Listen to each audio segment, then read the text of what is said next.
Good morning to everyone, respected sirs and my dear co-participants. We are from Government Degree College, Godavari. We took tax reforms in India as Jignasa student study project.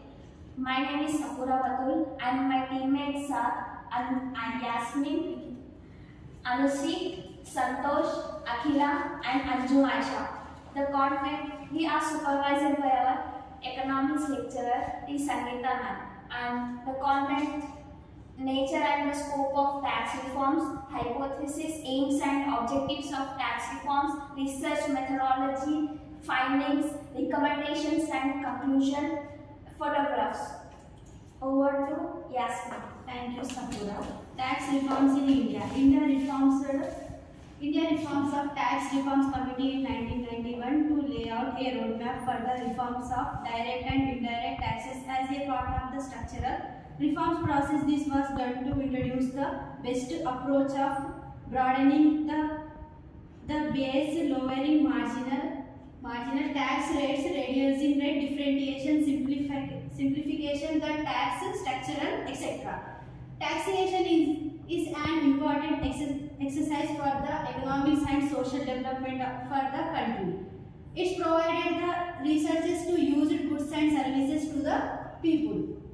The Tax Reforms Committee of 1991 suggested a reduction in the rates of all major its customs, individually and corporate incomes and access taxes. Over to Anushri. Thank you. Thank you, Yasmin. Nature of tax reforms in India. Simplification of tax structure. The introduction of GST, Goods Service Tax, in 2017 was a significant step in this direction, replacing a complex system of indirect taxes. Digitalization and automation.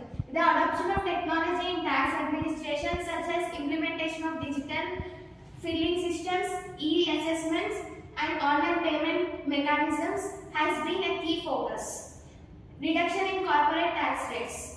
The corporate tax rate was significantly cut in 2019 to make India more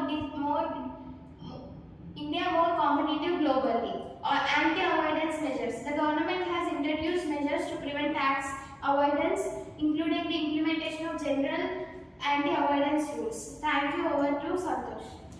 Thank you, Anushri. Scope of tax reforms.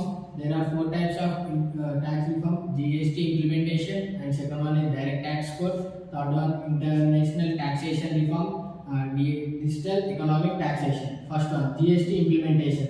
The implementation of GST, the main aim to structure to create the goods and services, replaces the indirect tax level by central and state government. Direct tax code. The government proposed a new direct tax code, replaced the extending income tax act. The main aim to simplify tax level, reducing litigations.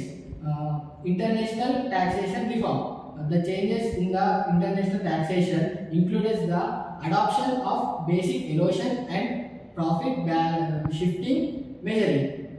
Last one is digital economic taxation. With the growth of digital economic taxation, has been think and accept the taxation of digital transaction and services.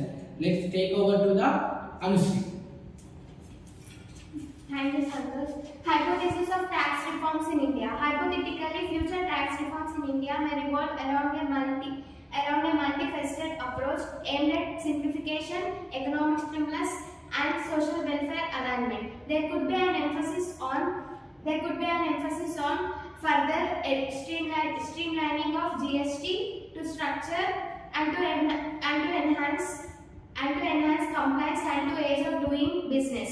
Personal income tax reforms might be contemplated to provide relief to individual taxpayers and to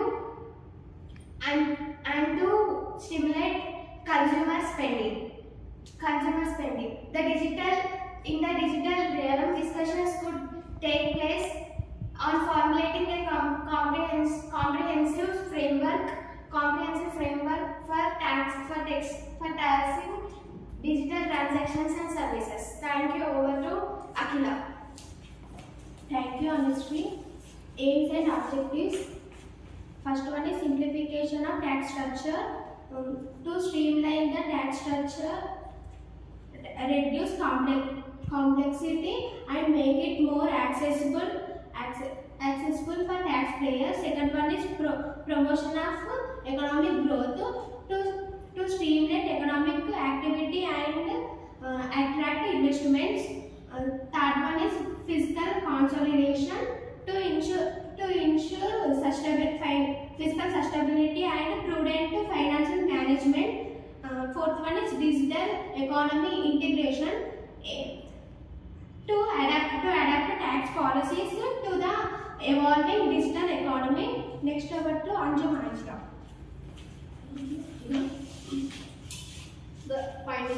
The finding has 4 points. First one is economic impact, and second one is compliant behavior, and third one is business and industrial responses, and the fourth one is government revenue and expenditure.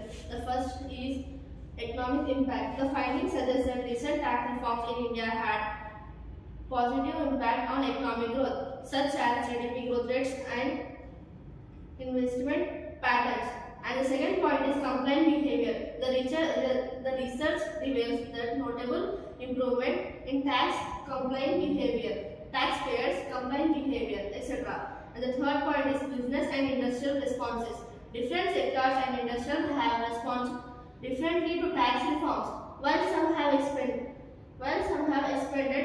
increased competitiveness and strategic adjustment. Other may have faced challenges and highlighting the needs for sector-specific policies. The fourth point is government revenue expenditure. Tax reforms have influenced government revenue, aligned with the intended fiscal outcomes, etc. Take over, Safura. Thank you, Anju Manisha. Conclusion. In conclusion, the research on tax reforms in India suggests that the implemented measures have yielded positive outcomes for the economy. The reforms have stimulated economic growth, enhanced compliance behavior, and positively influenced various sectors. While progress has been made in addressing social equity concerns, continuous efforts are needed to ensure a more inclusive and equitable tax system. The government's effective management of revenue and expenditure has contributed fiscal stability, further strengthening India's position in the global market. Thank you.